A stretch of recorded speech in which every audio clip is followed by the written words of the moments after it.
इस कार्यक्रम के पुण्यार्चक हैं राजगुरु ज्योतिष पवन जी शास्त्री। एक ही बार में समस्याओं का समाधान, 100% गारंटी से काम। फैमिली प्रॉब्लम्स, बिजनेस धंधे में नुकसान, शादी सगाई में रुकावट, फंसे हुए पैसे, डिवोर्स समस्या एवं अन्य समस्याओं के समाधान के लिए संपर्क करें 8209931336 9737202129।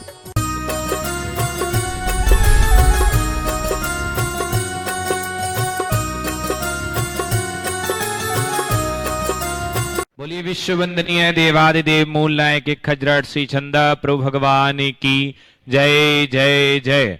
बोलिए परम पूज्य श्रमण संस्कृति उन्नायक संत श्रोमणी आचार्य भगवंत गुरुवर श्री 108 विद्यासागर जी महामुनिराज की जय जय जय। बोलिए परम पूज्य गुणायतन प्रणेता संका समाधान प्रवर्तक भावना युग प्रवर्तक तरुणाई के प्रखर वक्ता पूज्य मुनि श्री 108 प्रमाण सागर जी महाराज की जय जय जय। समस्त मुनि संघ की जय जय जय। हे जिनवाणी के वरद पुत्र ये कुंद कुंद लघुनंदन हैं। हे जिनवाणी के वरद पुत्र ये कुंद कुंद लघुनंदन हैं। समाधान रूपी औषधि से मिट जाते और क्रंदन हैं। जिनकी चरणों की रच पाकर धूली बन जाती चंदन हैं। गुणायतन के जनक गुरुवर कोटि कोटि सतवंदन हैं। कोटि कोटि सतवंदन हैं। बंधुओं, शाश्वत तीर्थराज संवेद शिखर की इस पावन तलहटी पर स्थित गुणायतन परिसर से मैं आप सभी लोगों का हृदय तल से स्वागत, वंदन और अभिनंदन करता हूं। बंधुओं, जैसे कि आपको विदित है, पूज्य मुनिवर प्रमाण सागर जी महाराज, जिनकी ऐसी अद्भुत परिकल्पना जो गुणायतन के रूप में सफलीभूत हो रही है, साकार हो रही है, गुणात्मक परिवर्तन हो जन जन का, ऐसी भावनाओं से ओतप्रोत होकर के पूज्य गुरुवर ने एक स्वप्न देखा था।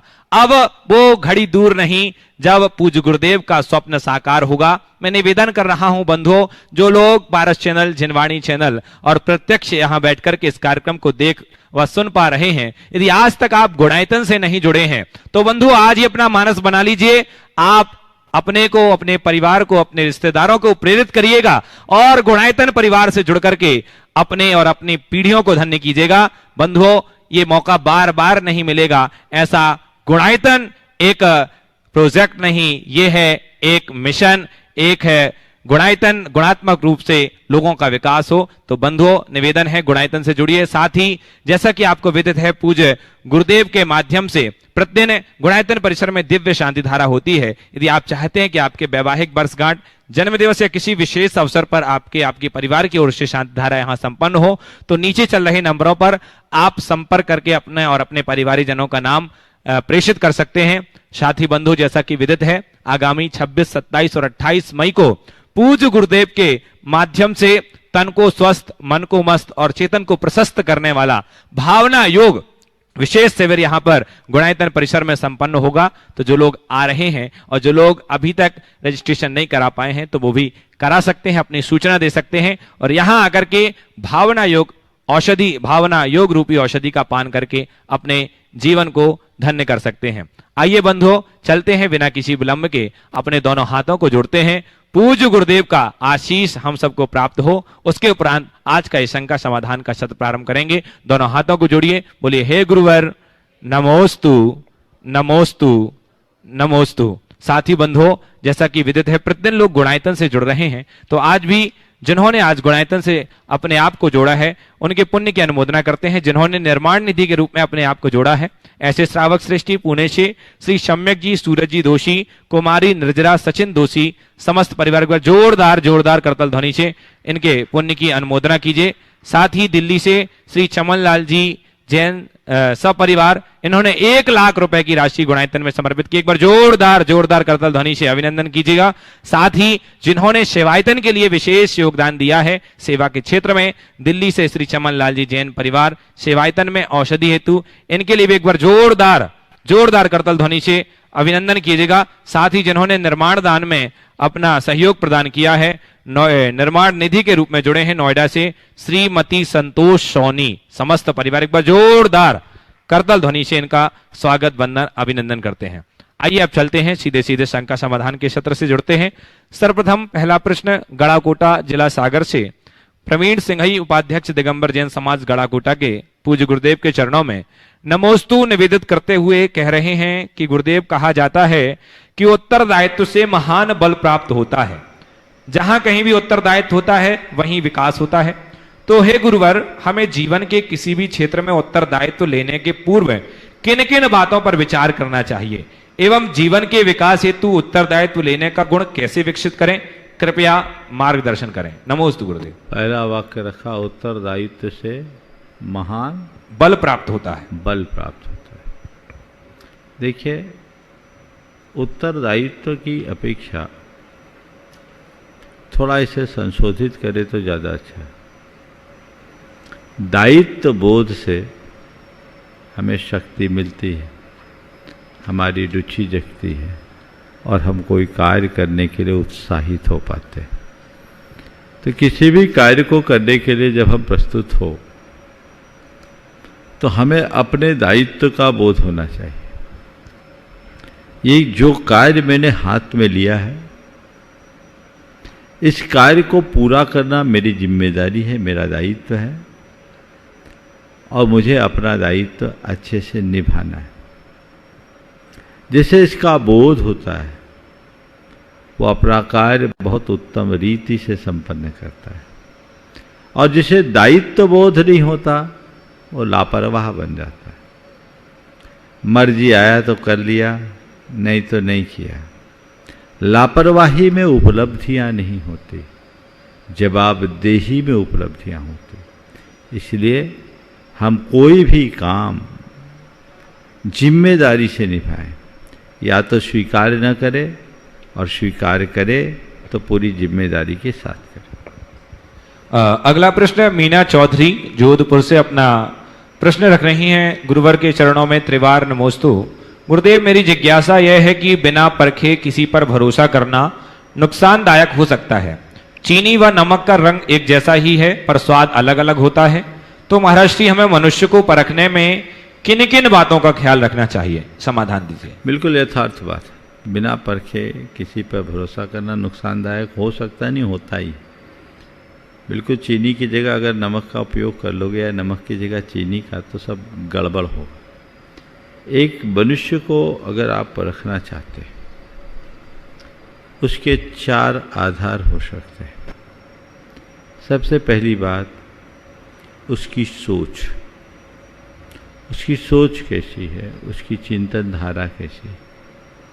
यदि उसकी सोच सही है, सकारात्मक है, चिंतन सही है, तो हम ये कह सकते हैं ये मनुष्य सही कहलाने जैसा है। दूसरी बात, उसके संस्कारों को देखना चाहिए।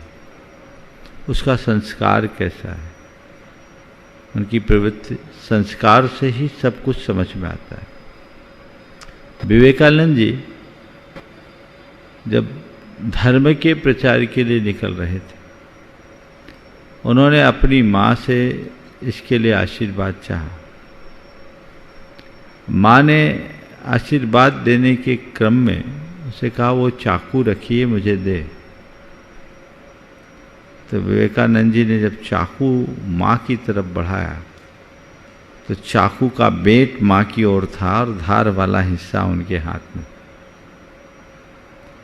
माँ ने उसे हाथ में लिया और कहा, बेटा तुझ में पूरे लक्षण है, तू धर्म का प्रचार कर सकता है, क्योंकि जो अपनों से अधिक औरों के हितों का ख्याल रखता है वही समाज में कुछ अच्छा कर सकता है। तो ये है व्यक्ति के संस्कार। संस्कारों को हमें बहुत निकटता से देखना चाहिए कि इसके संस्कार क्या है। तीसरे क्रम में उसकी प्रवृत्ति, उसकी एक्टिविटीज को बहुत निकटता से देखने की कोशिश करें। उसकी प्रवृत्ति किस तरीके की है। अगर हम एक्टिविटीज पर देखते हैं, नज़र रखते हैं, तो समझ में आ सकता है ये व्यक्ति भरोसे के काबिल है या नहीं है। और चौथी बात, उस व्यक्ति की धार्मिकता, वो पाप से डरता है या नहीं, उसकी धार्मिक आस्थाएं कैसी है, इसके आधार पर व्यक्ति की पहचान की जा सकती है। बोली और व्यवहार से व्यक्ति का स्थूल परिचय होता है, लेकिन सोच, संस्कार, प्रवृत्ति और उसके विश्वास को परख कर हम उसके अंदर तक जा सकते हैं, और ऐसा करने से हम कभी धोखा नहीं खाएंगे। जोधपुर से सुभाष चौधरी गुरुदेव के चरणों में नमोस्तु निवेदित करते हुए कह रहे हैं, गुरुवर मेरी जिज्ञासा यह है कि बुरी बात यह है कि समय कम है और अच्छी बात यह है कि अभी भी समय है, तो महाराज श्री हम इस समय का सदुपयोग कैसे करें, समाधान कीजिए। बुरी बात यह है कि समय कम है और अच्छी बात यह है कि अभी भी समय है। तो हम समय का सदुपयोग कैसे करें? देखो, अगर कोई काम करने की मन में इच्छा है तो पहली बात को ध्यान में रखो, मेरे पास समय कम है इसलिए जो करना है सो कर लो। लेकिन जो अवसर बीत चुका और उसे करने की बारी आए तो अब सब समय बीत गया, ये सोचने की जगह अभी भी समय है, जब जागो तभी सवेरा, अभी भी लग जाऊं तो काम हो सकता है। इसलिए मेरी नज़र में ये दोनों बातें अपनी अपनी जगह अच्छी है और हम दोनों संदर्भों का अलग अलग प्रयोग कर सकते हैं। शुक्रिया जैन दमोह से पूछ रही हैं, गुरुदेव के चरणों में नमोस्तु। गुरुदेव मेरी जिज्ञासा यह है कि सूखे हुए पत्तों की तरह मत बनाओ अपनी जिंदगी, नहीं तो जिंदगी में ऐसे लोग बहुत से हैं जो बटोर करके आग लगा देते हैं, तो महाराज श्री हमें ऐसे लोगों से बचने के लिए क्या करना चाहिए, समाधान कीजिए। सूखे हुए पत्तों की तरह मत बनाओ जिंदगी, नहीं तो ऐसे बहुत सारे लोग हैं जो बटोर कर आग लगा देते हैं। मैं आपसे, उन्होंने पूछा ऐसे लोगों से हम क्यों बचें, कैसे बचें? मैं कहता हूँ पत्ते सूखते हैं और पत्तों को सूखने से कोई बचा नहीं सकता, और सूखे पत्तों में आग लगती है इसे भी कोई नकार नहीं सकता। लेकिन मैं ये कहूँगा कि पत्तों को खिले रहने के लिए, हरा भरा बना रहने के लिए बहुत समय मिला है। यदि पत्ते अपनी पूरी उम्र हरा होकर के बिता ले तो फिर सूख के झड़ने के बाद कोई फर्क नहीं पड़ता, क्योंकि सूखे पत्ते अगर जला भी दिया जाए तो भी उसकी राख खाद का काम कर जाती है। इसलिए मैं आप सबसे कहूँगा इस यथार्थ को सामने रखो, एक दिन तुम भी सूखे पत्ते की तरह हो जाओगे। इसलिए इतराओ मत, जब तक हरे हो अपने आप को सदाबहार बनाए रखो और प्रसन्नता के साथ जीवन जियो। महावीर नगर दुर्गापुरा जयपुर से प्रमोद कुमार जैन पापड़ीवाल पूछ रहे हैं, गुरुवर के चरणों में नमोस्तु निवेदित करते हुए, कि गुरुवर जीवन में उतावलेपन के कारण विपत्तियों की बाढ़ आ जाती है, सही होने पर भी गलत साबित होना पड़ता है। प्रश्न यह है कि क्या उतावलेपन का स्वभाव भी पूर्व संचित कर्मों के कारण होता है? हम उतावलापन से कैसे बचें, कृपया समाधान करें। निश्चित जहाँ उतावलापन होता है वहाँ विपत्तियाँ आती हैं। आपने पूछा उतावलापन भी क्या पूर्व संचित कर्मों के निमित्त से होता है? देखिए, उतावलेपन एक प्रकार की प्रवृत्ति है, कुछ लोगों की आदत जैसी हो जाती है। कथनचित पूर्व संचित कर्म का कोई रोल इसमें हो सकता है, लेकिन ये ऐसा नहीं है कि इससे मुक्त नहीं हुआ जा सकता। अगर व्यक्ति थोड़ा जागरूक हो जाए तो उतावलेपन से बहुत आसानी से बच सकता है। मैं आपको 4 उपाय बताता हूँ जिससे आप अपने उतावलेपन से बच सकते हो। पहला, मन में ये बात हमेशा दोहराएं, मुझे धीरज रखना है, मुझे धीरज रखना है, मुझे धीरज रखना है। ये बात अगर हमारे मन में बैठ जाएगी तो हमारे अंदर के उतावलेपन में काफ़ी हद तक कमी आ सकती है। तो पहला ये प्रयास एक प्रकार के आत्म सुझाव का। दूसरा, अतीत में हमने जो उतावलापन दिखाया उससे होने वाले नुकसान को अपने सामने रखो और हमेशा ध्यान रखो, उससे एक लेसन लो, एक नसीहत लो कि इस उतावलेपन का ये नतीजा है, इसलिए अब मुझे थोड़ा सहज रहना है, उतावलेपन से बचना है। ये बात हमारे मन में बहुत बड़ा बदलाव लाएगी। तीसरी बात, रोज शाम को एक जगह बैठो और जो भी मैंने सुबह से शाम तक में उतावलापन किया उसको अपने मानस पटल पर फ्लैशबैक में लाओ और उस समय तय करो कि इसकी जगह मैं ऐसा करता तो ज़्यादा बेहतर था। आज के बाद अब कभी ऐसी सिचुएशन आएगी तो मैं ऐसी उतावली नहीं दिखाऊंगा, उतावलेपन से बचूंगा। यदि ये व्यक्ति रोज दोहराए तो काफ़ी हद में वो उतावलेपन से बच सकता है। और चौथी बात जो उतावलेपन से बचने के लिए अपनाने योग्य है वो ये है कि व्यक्ति हर पल उन बातों को ध्यान में रखे। जैसे मैंने अपनी 3 बातें बताई ना, सबसे पहले क्या बताया? धीरज रखना है, अतीत में होने वाले उतावलेपन को अपने सामने रखना है, रोज की जो बातें हैं उसको फ्लैशबैक में देख करके उसकी निंदा गढ़ा करना है। और चौथी बात, रोज रोज ये संकल्प ले कि हड़बड़ी में गड़बड़ी है, हड़बड़ी में गड़बड़ी है, तो मुझे हड़बड़ी नहीं करना। तो ये हमारे मन को थोड़ा सावधान करेगा और हम इससे काफ़ी अर्थों में उतावलेपन को दूर कर पाएंगे। विनोली बागपत से नितिन जैन जी गुरुदेव के चरणों में नमोस्तु निवेदित करते हुए कह रहे हैं कि गुरुदेव, किसी ने क्या खूब कहा है कि जब सब जगह खिचड़ी पक रही हो आपके नाकामी की, आप हिम्मत लाओ और मेहनत करो और खीर बंटवा दो अपनी कामयाबी की। तो महाराज जी, मेरी शंका यह है कि उस वक्त अपने अंदर ऐसी हिम्मत कैसे जगाएं जिससे कि हम सफल हो जाएं? समाधान कीजिए। सब तरफ खिचड़ी पक रही हो आपकी नाकामी की, ऐसे वक्त में हिम्मत करो और खीर बंटवा दो अपनी कामयाबी की। मैं तो इस संदर्भ में आचार्य गुरुदेव का एक हाइकू कहना चाहूँगा। आलोचन से लोचन खुलते सो स्वागत है। लोग तुम्हारी कितनी भी आलोचना करें, घबराओ मत, उसका स्वागत करो।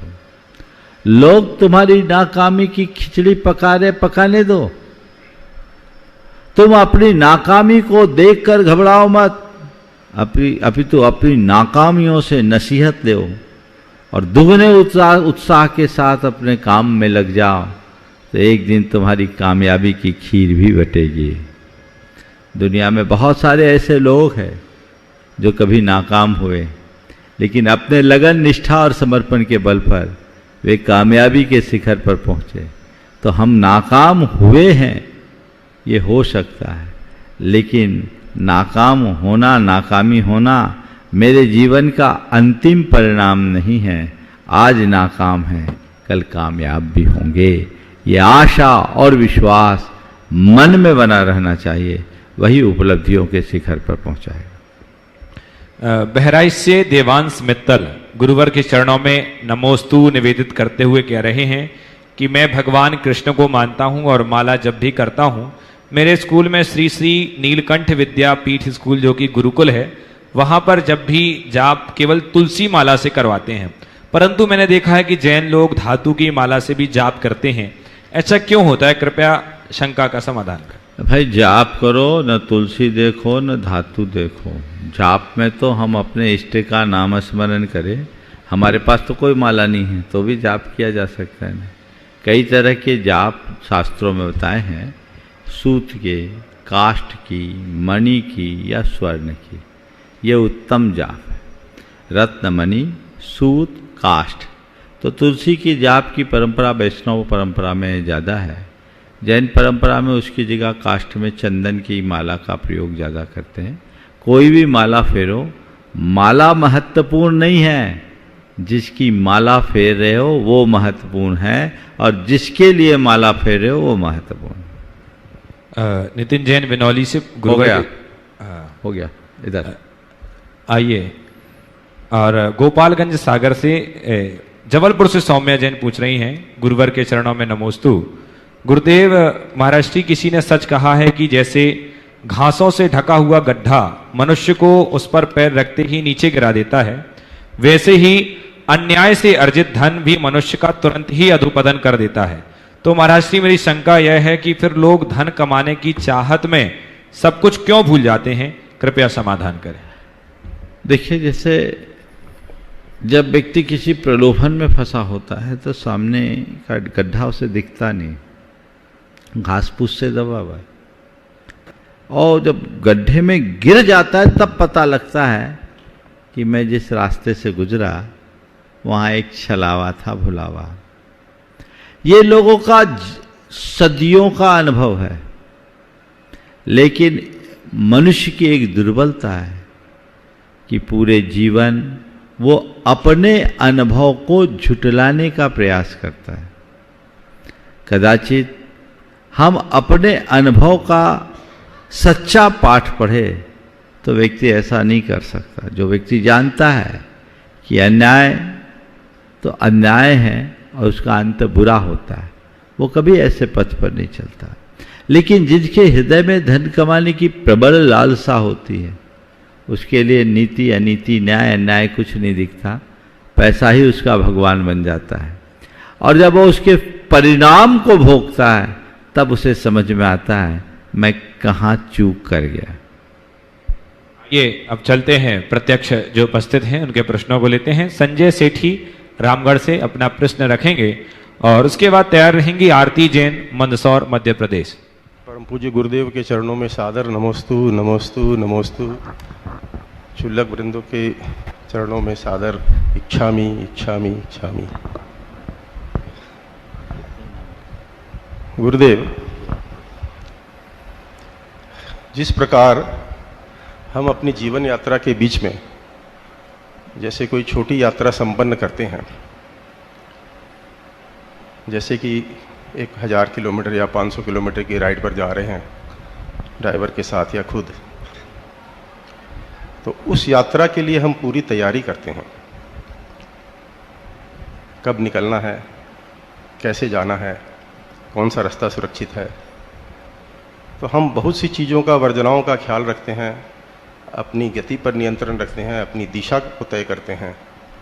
इसी प्रकार जो एक यात्रा हमारे जीवन के बीच की है, हम पूरी जीवन यात्रा में किस तरीके से अपने पर संयम रखें ताकि हम जिनके बीच रहते हैं उनके साथ तालमेल से रहते हुए, अपनी जिम्मेदारियों का निर्वहन करते हुए इस लौकिक जगत से पारलौकिक जगत पे जाने पर, पारगमन करने पर जो हमारी अंतिम साधना है उसको पूरा कर सकें। बहुत अच्छा सवाल किया। देखिए, इसके उत्तर में मैं सबसे पहली बात तो ये कहूँगा कि हम इस जीवन में जो भी यात्रा करते हैं ना, वो हमें यात्रा की तरह दिखती है, चाहे 1000 किलोमीटर की हो, चाहे 500 किलोमीटर की हो, चाहे 1 दिन की हो या 10 दिन की। वो यात्रा हमें यात्रा की भांति दिखती है और यही एहसास हमें उस यात्रा के प्रति सावधान कर देता है। यदि मनुष्य अपने जीवन को एक जर्नी की तरह देखे तो सच्चे अर्थों में बचपन से मृत्यु तक हमारी एक यात्रा ही है। और ये जितनी यात्रा है छोटी यात्रा है, मरणोपरांत महायात्रा है। हर प्राणी यात्री है और ये यात्रा एक दिन की नहीं, अनादि की है, अनंत काल तक चलेगी। हम छोटे छोटे डेस्टिनेशन के लिए निकलते हैं, वो हमें हमारी यात्रा की तरह दिखती, अपेक्षित सावधानी अपना लेते हैं। मैं आप सबसे ये कहूंगा कि पूरे जीवन को एक यात्रा की तरह देखो। ये जर्नी है और इस जर्नी में बहुत सारे लोग मिलेंगे, पर मुझे अपनी गाड़ी कुशलता से आगे बढ़ानी है, खुद यात्रा का आनंद लेते हुए, और जो मेरी इस यात्रा में सहभागी बन रहे हैं उनको भी आनंद देते हुए, अपने हितों की सुरक्षा के साथ औरों की हितों को सुरक्षित रखते हुए। ये दायित्व बोध होना चाहिए।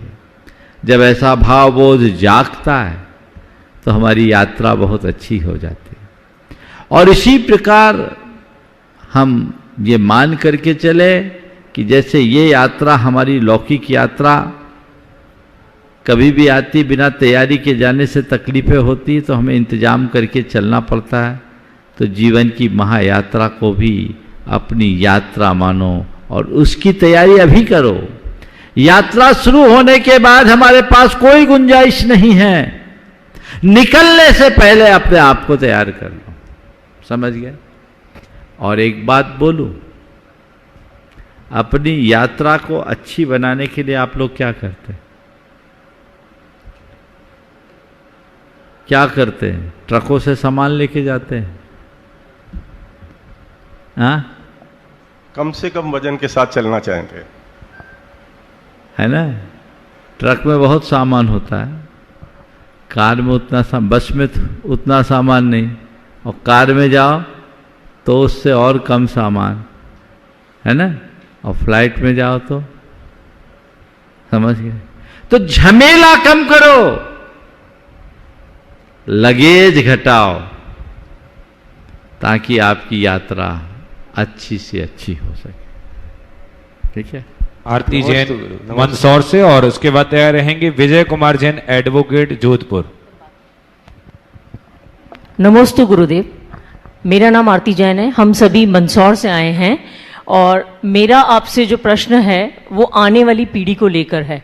हमारी चिंता ये है कि हमारे बच्चों को हमने वैल्यू एजुकेशन तो दे दिया, पर हम हमारे बच्चों को धर्म से और समाज से जुड़ने के लिए कैसे प्रोत्साहित करें, क्योंकि जब हम उन्हें कहते हैं धर्म के राह पर चलो या समाज से जुड़ो, तो वो कहते हैं हमें समाज और धर्म क्या दे रहा है, हमें तो हमारे दोस्त जो देते हैं वो धर्म और समाज नहीं देता है। तो उन्हें कैसे मोटिवेट करें कि वो धर्म और समाज के प्रति प्रेरित हो सकें? देखिए, हम बच्चों को धर्म और समाज से जुड़ने की बात बाद में करें, पहले धर्म और समाज की महिमा को बताएं, उसके स्वरूप को बताएं, उन्हें ये समझाएं कि मेरे जीवन में धर्म का क्या स्थान है और मेरे जीवन के निर्माण में समाज की क्या भूमिका है।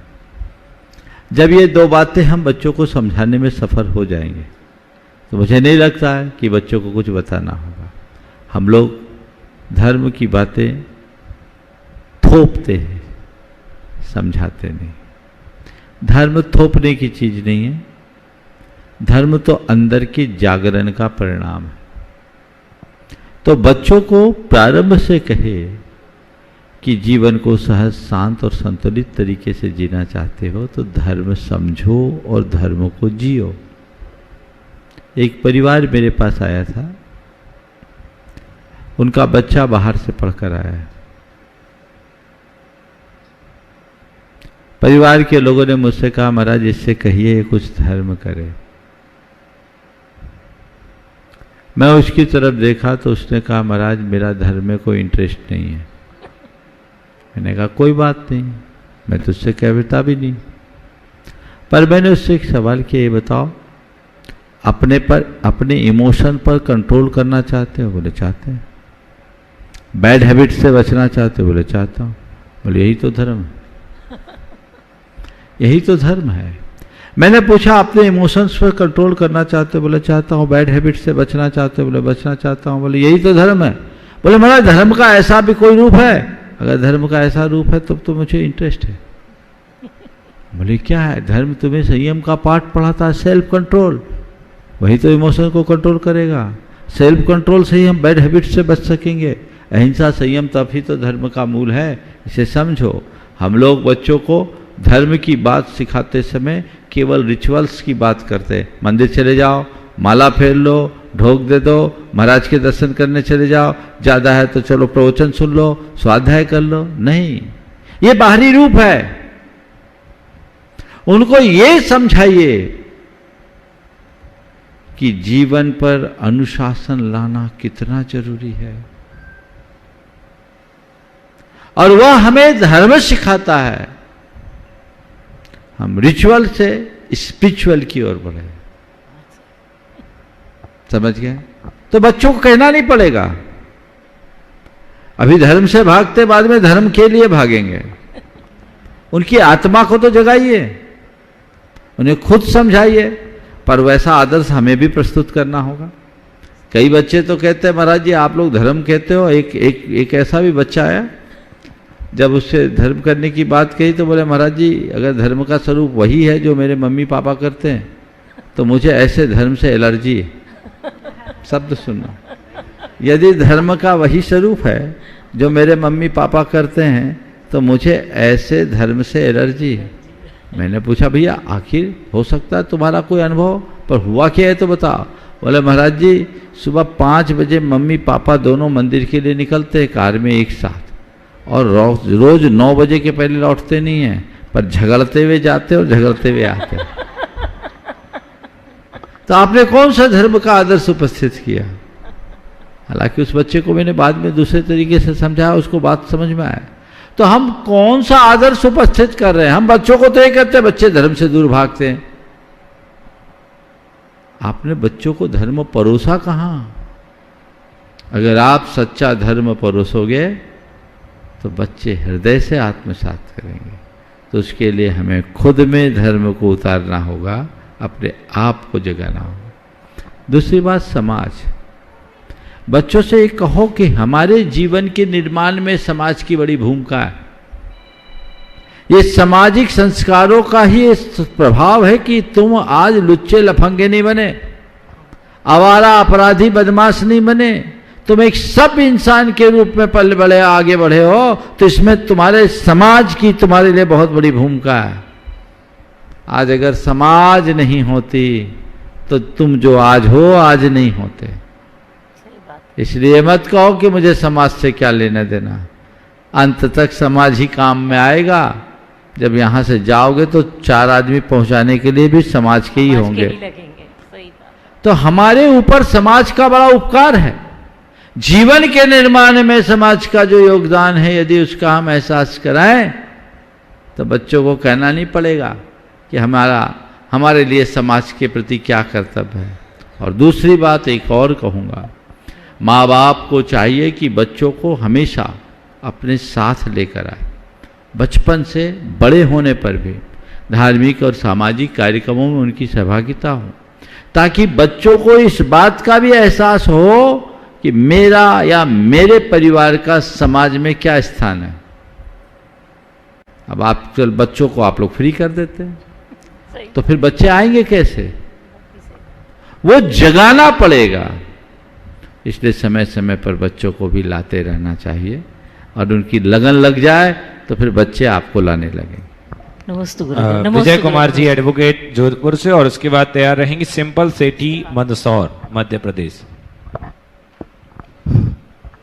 मुनिवर के चरणों में कोटि कोटि नमोस्तु नमोस्तु नमोस्तु।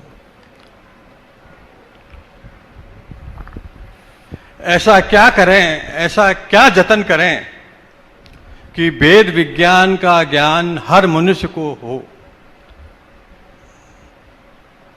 आज के इस युग में वेद विज्ञान का ज्ञान हर मनुष्य में हो, ऐसा देखिए ऐसा क्या करें कि हर मनुष्य को भेद विज्ञान का ज्ञान हो? तो पहले हम खुद भेद विज्ञान प्राप्त करें, भेद विज्ञान की भावना भाएं, और हर व्यक्ति के हृदय में भेद विज्ञान की अलग जगाने की कोशिश करें। उन्हें बताने का प्रयास करें कि तुम कौन हो और तुम्हारा क्या है। ये चीज़ें जब व्यक्ति के चिंतन में आई, मैं कौन हूँ और मेरा क्या है, जब व्यक्ति इसका विचार करेगा तभी उसके अंदर भेद विज्ञान होगा। हमें जीवन की वास्तविकता का बोध स्वयं करके औरों को कराने का उपक्रम करना चाहिए। सिंपल सेठी मंदसौर से, और उसके बाद तैयार रहेंगी चिंकी जैन मधुबन। नमोस्तु गुरुदेव नमोस्तु। गुरु गोविंद दो खड़े काके लागू पाए, बलिहारी गुरु आपकी गोविंद दियो बताए। हम सब सहेलियों की तरफ से और सब हमारे परिवार की तरफ से आपके चरणों में कोटि कोटि त्रिबार नमोस्तु नमोस्तु नमोस्तु। महाराज श्री, मेरा प्रश्न ये है, कृपा निधान, मेरा प्रश्न ये है कि स्मार्टनेस का मूल्य 30% है, जबकि नजरिए का मूल्य 70% है। तो जीवन में 30% को मूल्य देना चाहिए या 70% को? आप ही बता दो। लोग स्मार्टनेस दिखाना चाहते हैं, पर बात बिल्कुल सही है। स्मार्टनेस का केवल अल्पकालिक प्रभाव होता है और नजरिए का दीर्घकालिक। इसलिए हम बाहर से स्मार्ट बने या न बने, नजरिए को स्मार्ट बनाए। चिंकी जैन मधुबन से और उसके बाद जीत जैन भोपाल। महाराज श्री के चरणों में मेरा त्रिबार नमोस्तु नमोस्तु नमोस्तु। छुल्लक जी के चरणों में इच्छामि इच्छामि इच्छामि। महाराज श्री, मेरा प्रश्न ये है कि आपने कहा था मौन सबसे अच्छा साधन होता है किसी भी बात को खत्म करने का या बात आगे ना बढ़ाने का, पर मेरे को किसी का नहीं पता, पर मैं अक्सर मौन हो जाती हूँ जहाँ मुझे लगता है मेरे यहाँ बोलने से लड़ाई होगी या बात आगे बढ़ेगी। पर कई बार हम सही रहते हैं फिर भी हमें चुप रहना पड़ता है, तो इससे महाराज श्री हम उसी बात को बार बार सोचते हैं, तो इसके कारण हम डिप्रेस होते हैं या टेंशन में आ जाते हैं। तो हम ऐसा क्या करें जो हम उस बात को सोचे नहीं और हमें अफसोस भी ना हो चुप रहने का। देखो, बहुत अच्छी बात है, ये बात सही है। मौन रखने से झगड़े टलते हैं, और जहाँ हमारे चुप रहने से बात खत्म होती है वहाँ हमें चुप रहना चाहिए। जहाँ हमारे बोलने से बवाल हो वहाँ मौन रहना चाहिए, लेकिन केवल उस समय मौन रहने से फायदा नहीं। मन बनाकर वहाँ मौन रहो और बाद में मन को मोड़ दो, तो मन में मौन जुड़ जाएगा। उस मौन को मन से स्वीकार लो कि मेरा मन परिस्थिति के साथ समझौता नहीं, मेरे अंदर की स्वीकृति है।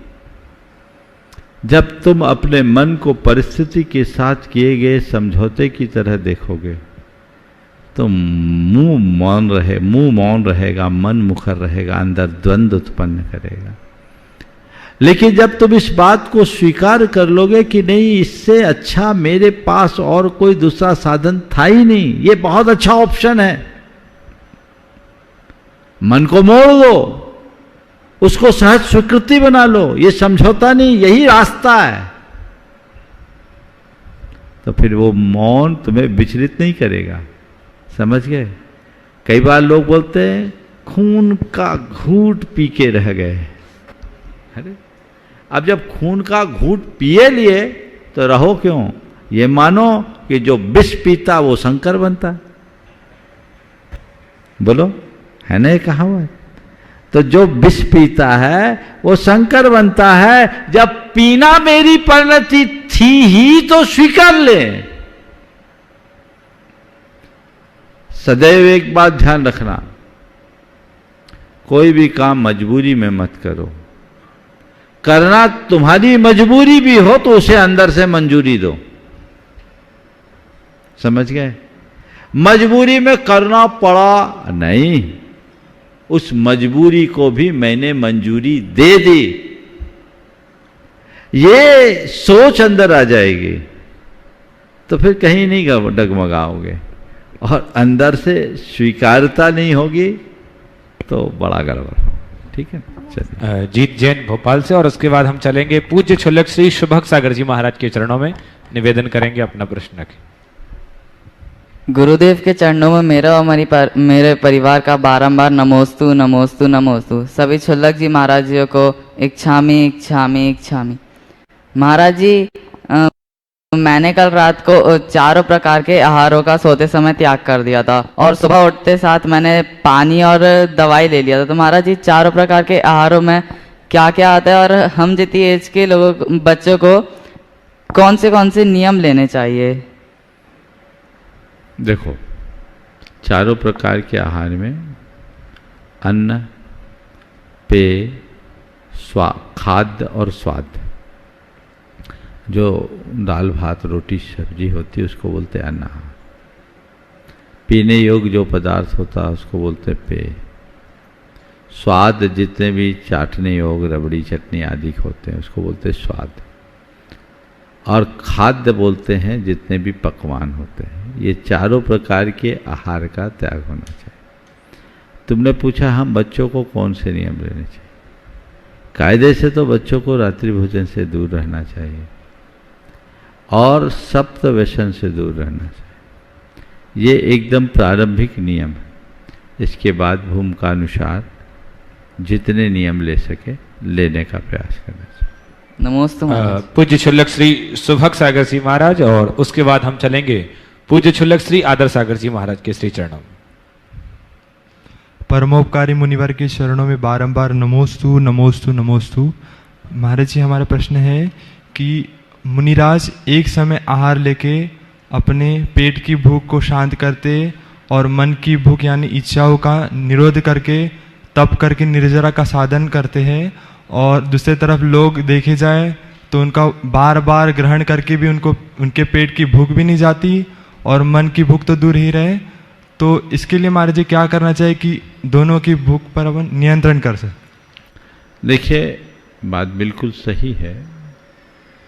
अगर व्यक्ति का मन मुड़ जाए, इच्छा शक्ति जाग जाए और सतत अभ्यास करे, तो सब प्रकार की फिजिकल और मेंटल रिक्वायरमेंट को काफ़ी हद तक रिड्यूस किया जा सकता है। हम उसे कम कर सकते हैं। ये अभ्यास है, साधना है। जो लोग 24 घंटे खाते हैं, उनमें से भी बहुत सारे लोग हैं जो 10 दिन का निर्जल उपवास कर लेते हैं। ये इस बात का प्रमाण है कि मनुष्य की इच्छा शक्ति का बहुत बड़ा बल है। अगर इच्छा शक्ति प्रबल हो तो कहीं कोई कठिनाई नहीं है। इसलिए अपनी इच्छा शक्ति को जगाइए, मन बनाइए, आगे बढ़ते जाइए। पूज्य क्षुल्लक श्री आदर सागर जी महाराज के चरणों में निवेदन, और उसके बाद पूज्य क्षुल्लक श्री स्वरूप सागर जी महाराज। नमोस्तु भगवान। तीर्थंकर भगवान ने अपनी माता के 16 स्वप्न साकार कर दिए, पर आज का बेटा अपनी माँ के एक स्वप्न कि उसके बुढ़ापे का वह लाठी बन सके, वह भी पूरा करता। तो हे भगवान, कृपया लोगों में कर्तव्य बोध कैसे जगाया जाए, बताएं। बिल्कुल, बहुत अच्छी बात की। तीर्थंकरों ने अपनी माँ के 16 स्वप्न साकार कर दिए, और आज के बेटे तो अपने माँ बाप के कोई स्वप्नों को साकार नहीं करते, अपितु मैं कहूँ तो ये कह सकता हूँ माँ बाप के सपनों पर कुठाराघात करते। तीर्थंकर भगवत बेशक महान है, जन्म जन्म की साधना के परिणाम स्वरूप वे वहाँ तक पहुँचते हैं, और उनके बल पर उनने केवल अपने माँ के सपने को साकार नहीं किया, पूरी सृष्टि के सपनों को साकार किया, क्योंकि तीर्थंकर अपने उपदेशों से सारे जगत का उद्धार करते हैं। उन्होंने हम सबको अपने कल्याण का मार्ग बताया, वे हमारे तारनहार बने, उद्धारक बने, इसलिए वे महान हैं। आज की संतान के अंदर ये कर्तव्य बोध कैसे जगाया जाए? इतना ही कहूँगा कि बच्चे यदि माँ बाप के उपकारों का स्मरण रखने लगे तो कभी अपनी माँ बाप का कोई भी उपेक्षा नहीं कर पाएंगे। उपकारों को याद रखो। माँ बाप ने कितनी कठिनाइयों में हमें पाला, पाल पोस कर बड़ा किया, लेकिन आज की जो सोच है वो इन सब बातों को नज़रअंदाज करती है, पर कभी न कभी आंखें खुलती हैं। एक व्यक्ति जिसकी धर्मपत्नी गुजर चुकी थी, उसका बेटा डॉक्टर बन गया था, लेकिन डॉक्टर बना बेटा अपने पिता की घोर अवमानना करता, अपमान करता, उन्हें अपशब्दों के बौछार लगाता। एक रोज वो बैठे बैठे अखबार पढ़ रहे थे, उसका डॉक्टर बेटा और डॉक्टरनी बहू दोनों आए, और उसी क्षण उसने अपने पिता से कहा कि अभी इसी क्षण घर से निकल जाओ, तुम्हारे लिए इस घर में कोई जगह नहीं। पिता बेचारा क्या करता, उसके पास और कोई दूसरा विकल्प नहीं था। वो घर से निकलना पड़ा, निकला, अपने एक मित्र के पास गया, मित्र तक सारी बातें मित्र को सुनाई। मित्र ने कहा तुम्हारे बेटे ने तुम्हारे साथ ऐसा किया है, चलो मैं तुम्हारे साथ तुम्हारे घर चलता हूं। उसने रोती आंखों से कहा अब वहां जाने से क्या होगा, मेरे पास कुछ है नहीं, घर उसका है। अब वो मुझे रहने नहीं देगा, धक्के मार के निकाल देगा, भाई आप मुझे मत ले जाओ। उसने कहा ठीक है, वो निकाल देगा तो मेरा घर खुला है, पर मेरे साथ चलो, मेरे साथ चलो। वो लेकर गया। घंटे 1.5 घंटे के अंतराल में पिता को वापस लौटा देखकर वो चकराया।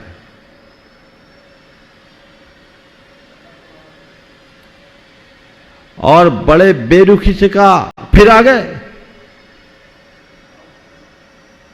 उसके पिता के मित्र ने कहा ये आए नहीं, मैं लेकर आया। क्यों आए?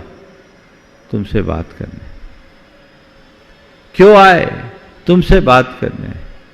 बोले ये तो मेरा पर्सनल लाइफ है, आप मेरे फैमिली मैटर पर इंटरफेयर करने के का क्या अधिकार रखते हो? आपको कोई राइट नहीं।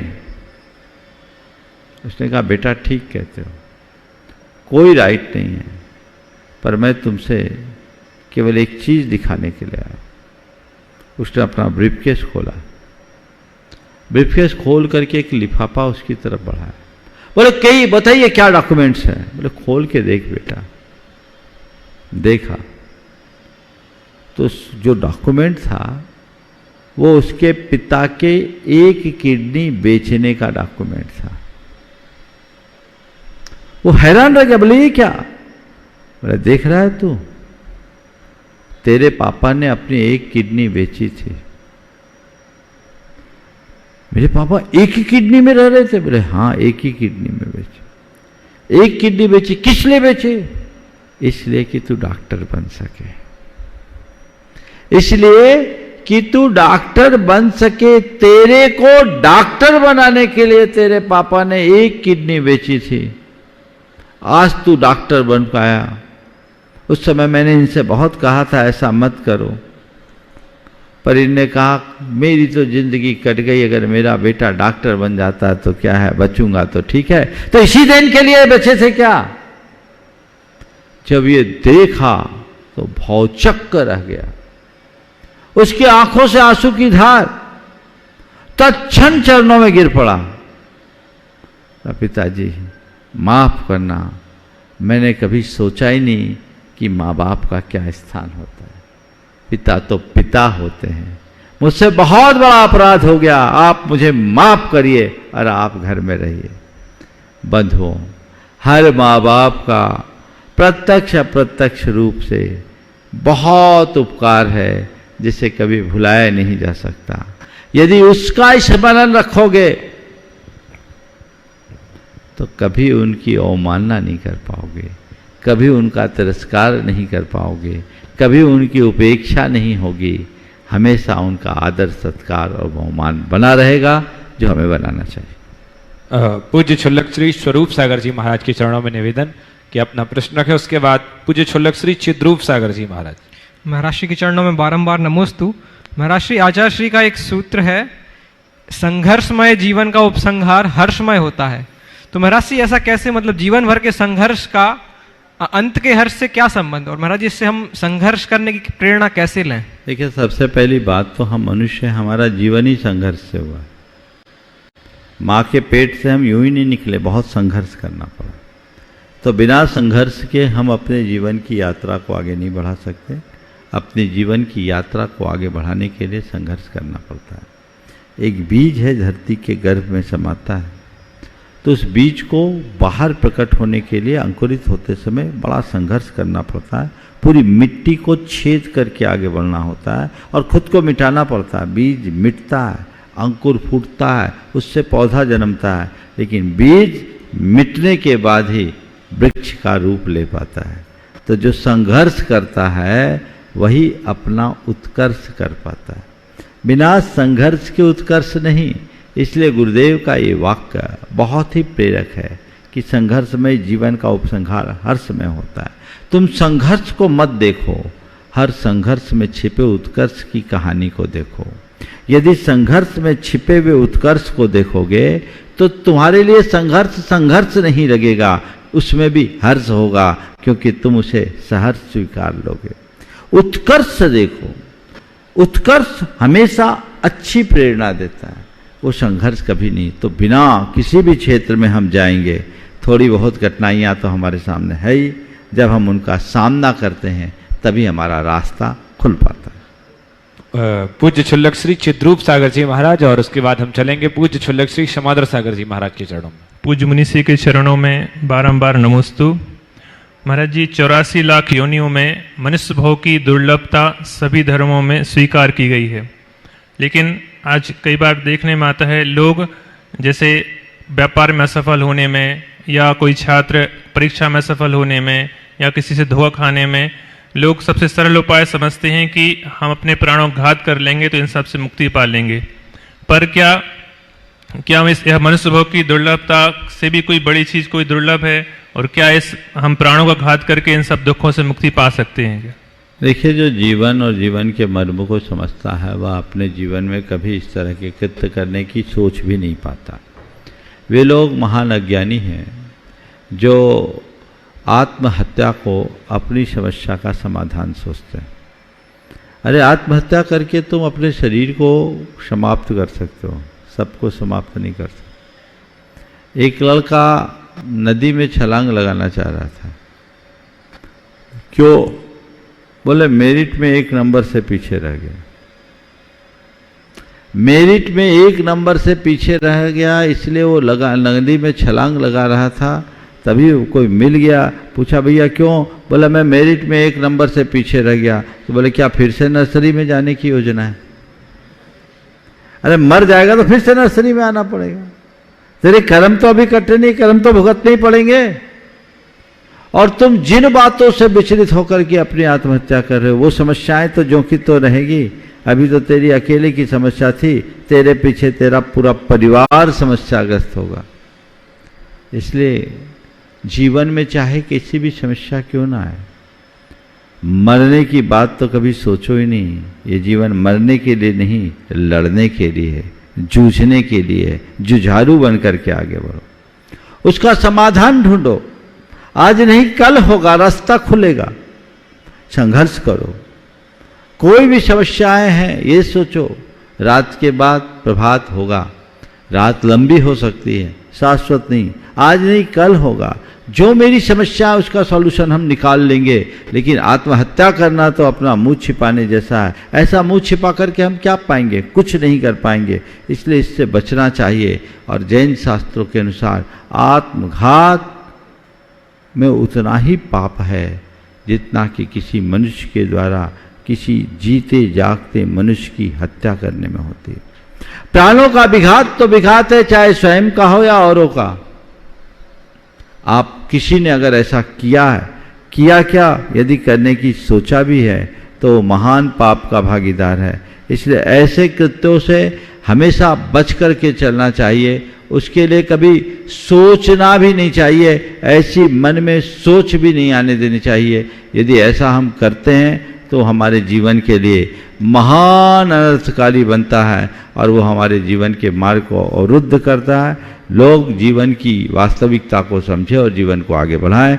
समय आप सबका हो गया, यहीं पर विराम। बोलिए परम पूज्य आचार्य गुरुवर श्री विद्यासागर जी। जय। बोलिए परम पूज्य मुनि श्री 61 प्रमाण सागर जी महामुनि राज की जय। जय।